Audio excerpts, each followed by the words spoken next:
जय शिव शंकर भगवान की, जय गुरु जी की, शुक्राना गुरु जी का। सब लोग ध्यान से सुनिए। सोमनाथ के बारे में कथा श्रवण कीजिए। इसे सुनने से भक्तों के सभी पाप नष्ट हो जाते हैं। और सोमनाथ ज्योतिर्लिंग कैसे बना उसकी कथा। शिव पुराण के अनुसार सोमनाथ ज्योतिर्लिंग की कथा सुनने से सभी पाप नष्ट हो जाते हैं। जय गुरु जी, शुक्राना गुरु जी। चलिए हम स्टार्ट कर लेते हैं सोमनाथ की कथा शिव पुराण के अनुसार। ये पहला ज्योतिर्लिंग है सोमनाथ का, जो सबसे पहले बना था, फर्स्ट ज्योतिर्लिंग। इसकी कथा आप श्रवण कीजिए कि कैसे दक्ष के द्वारा शाप दिया गया था। तो ध्यान लगाकर सुनिए। जय गुरु जी। शिव पुराण में ज्योतिर्लिंग को जो कथा बताई गई है, आप उसे ध्यान से सुनिए। प्रथम ज्योतिर्लिंग सोमनाथ के प्रादुर्भाव की कथा और उसकी महिमा। तदंतर कपिला नगरी के कालेश्वर, रामेश्वर आदि की महिमा बताते हुए सूत जी ने समुद्र के तट पर स्थित गोकर्ण क्षेत्र के शिवलिंगों की महिमा का वर्णन किया। फिर महाबल नामक शिवलिंग का अद्भुत महात्म्य सुनाकर अन्य बहुत से शिवलिंगों की विचित्र महात्म्य कथा का वर्णन करने के पश्चात ऋषियों के पूछने पर वे ज्योतिर्लिंगों का वर्णन करने लगे। सूत जी बोले, ब्राह्मणों, मैंने सतगुरु से जो कुछ सुना है वह ज्योतिर्लिंग का महात्म्य तथा उनके प्राकट्य का प्रसंग अपनी बुद्धि के अनुसार संक्षेप से ही सुनाऊंगा। तुम सब लोग सुनो। मुने, ज्योतिर्लिंगों में सबसे पहले सोमनाथ का नाम आता है, अतः पहले उन्हीं के महात्म्य को सावधान होकर सुनो। मुनीश्वरों, महामना प्रजापति दक्ष ने अपनी अश्वनी आदि 27 कन्याओं का विवाह चंद्रमा के साथ किया था। चंद्रमा को स्वामी के रूप में पाकर वे दक्ष कन्याएं विशेष शोभा पाने लगी तथा चंद्रमा भी उन्हें पत्नी के रूप में पाकर निरंतर सुशोभित होने लगे। उन सब पत्नियों में भी जो रोहिणी नाम की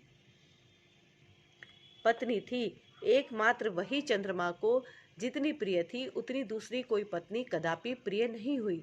इससे दूसरी स्त्रियों को बड़ा दुख हुआ। वे सब अपने पिता की शरण में गई। वहां जाकर उन्होंने जो भी दुख था उसे पिता को निवेदन किया। द्विजो, वह सब सुनकर दक्ष भी दुखी हो गए और चंद्रमा के पास आकर शांतिपूर्वक बोले। दक्ष ने कहा, कलानिधे, तुम निर्मल कुल में उत्पन्न हुए हो। तुम्हारे आश्रय में रहने वाली जितनी स्त्रियां हैं उन सब के प्रति तुम्हारे मन में न्यूनाधिक भाव क्यों है? तुम किसी को अधिक और किसी को कम प्यार क्यों करते हो?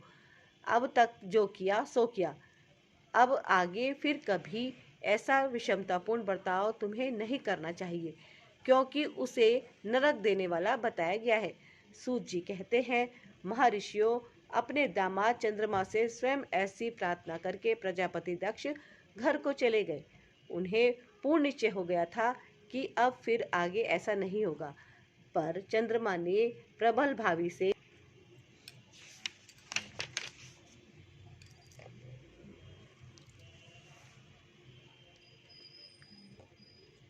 विवश होकर उनकी बात नहीं मानी।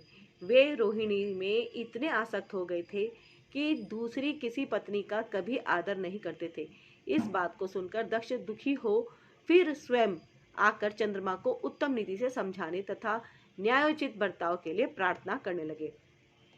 दक्ष बोले, चंद्रमा सुनो, मैं पहले अनेक बार तुमसे प्रार्थना कर चुका हूँ, फिर भी तुमने मेरी बात नहीं मानी, इसलिए आज शाप देता हूँ कि तुम्हें क्षय का रोग हो जाए। सूत जी कहते हैं, दक्ष के इतना कहते ही क्षण भर में चंद्रमा क्षय रोग से ग्रस्त हो गए। उनके क्षीण होते ही उस समय सब और महान हाहाकार मच गया। सब देवता और ऋषि कहने लगे कि हाय हाय, अब क्या करना चाहिए? चंद्रमा कैसे ठीक होंगे? मुने, इस प्रकार दुख में पड़कर वे सब लोग विहिल हो गए। चंद्रमा ने इंद्र आदि सब देवताओं तथा ऋषियों को अपनी अवस्था सूचित की। तब इंद्र आदि देवता तथा वशिष्ठ आदि ऋषि ब्रह्मा जी की शरण में गए।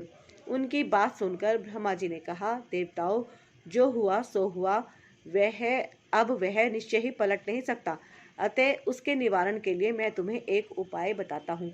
आदर पूर्वक सुनो। चंद्रमा देवताओं के साथ प्रभास नामक शुभ क्षेत्र में जाए और वहाँ मृत्युंजय मंत्र का विधि पूर्वक अनुष्ठान करते हुए भगवान शिव की आराधना करे। अपने सामने शिवलिंग की स्थापना करके वहाँ चंद्रदेव नित्य तपस्या करे। इससे प्रसन्न होकर शिव उन्हें क्षय रहित कर देंगे। तब देवताओं तथा ऋषियों के कहने से ब्रह्मा जी की आज्ञा के अनुसार चंद्रमा ने वहां 6 महीने तक निरंतर तपस्या की। मृत्युंजय मंत्र से भगवान वृषभध्वज का पूजन किया। 10 करोड़ मंत्र का जप और मृत्युंजय मंत्र का ध्यान करते हुए चंद्रमा वहां स्थिरचित होकर लगातार खड़े रहे। उन्हें तपस्या करते देख भक्त वत्सल भगवान शंकर प्रसन्न हो उनके सामने प्रकट हो गए और अपने भक्त चंद्रमा से बोले, शंकर जी ने कहा, चंद्रदेव, तुम्हारा कल्याण हो, तुम्हारे मन में जो अभिष्ट हो वह वर मांगो, मैं प्रसन्न हूँ, तुम्हें संपूर्ण उत्तम वर प्रदान करूँगा। चंद्रमा बोले, देवेश्वर, यदि आप प्रसन्न हैं तो मेरे लिए क्या साध्य हो सकता है। तथापि प्रभु शंकर, आप मेरे शरीर के इस क्षय रोग का निवारण कीजिए। मुझसे जो अपराध बन गया हो उसे क्षमा कीजिए। शिव जी ने कहा, चंद्रदेव, एक पक्ष में प्रतिदिन तुम्हारी कला क्षीण हो और दूसरे पक्ष में फिर वह निरंतर बढ़ती रहे। तदंतर चंद्रमा ने भक्ति भाव से भगवान शंकर की स्तुति की। इससे पहले निराकार होते हुए भी वे भगवान शिव फिर साकार हो गए। देवताओं पर प्रसन्न हो उस क्षेत्र के महात्म्य को बढ़ाने तथा चंद्रमा के यश का विस्तार करने के लिए भगवान शंकर उन्हीं के नाम पर वहां सोमेश्वर कहलाए और सोमनाथ के नाम से तीनों लोकों में व्याख्यात हो गए। ब्राह्मणों, सोमनाथ का पूजन करने से वे उपासक के क्षय तथा कोढ़ आदि रोगों का नाश कर देते हैं। ये चंद्रमा धन्य हैं, कृत करते हैं, जिनके नाम से तीनों लोकों के स्वामी साक्षात भगवान शंकर भूतल को पवित्र करते हुए प्रभास क्षेत्र में विद्यमान हैं। वहीं संपूर्ण देवताओं ने सोमकुंड की भी स्थापना की है, जिसमें शिव और ब्रह्मा का सदा निवास माना जाता है। चंद्रकुंड इस भूतल पर पाप नाशन तीर्थ के रूप में स्थित है। जो मनुष्य उसमें स्नान करता है वह सब पापों से मुक्त हो जाता है। क्षय आदि जो असाध्य रोग होते हैं वे सब उस कुंड में 6 मास तक स्नान करने मात्र से नष्ट हो जाते हैं। मनुष्य जिस फल के उद्देश्य से इस उत्तम तीर्थ का सेवन करता है उस फल को सर्वथा प्राप्त कर लेता है, इसमें संशय नहीं है। चंद्रमा निरोग होकर अपना पुराना कार्य संभालने लगे। इस प्रकार मैंने सोमनाथ की उत्पत्ति का सारा प्रसंग सुना दिया। मुनीश्वरों, इस तरह सोमेश्वर लिंग का प्रादुर्भाव हुआ। जो मनुष्य सोमनाथ के प्रादुर्भाव की इस कथा को सुनता अथवा दूसरों को सुनाता है वह संपूर्ण अभिष्ट को पाता और सब पापों से मुक्त हो जाता है। बोलो जय शिव शंकर भगवान की जय। गुरु जी, शुक्राना गुरु जी।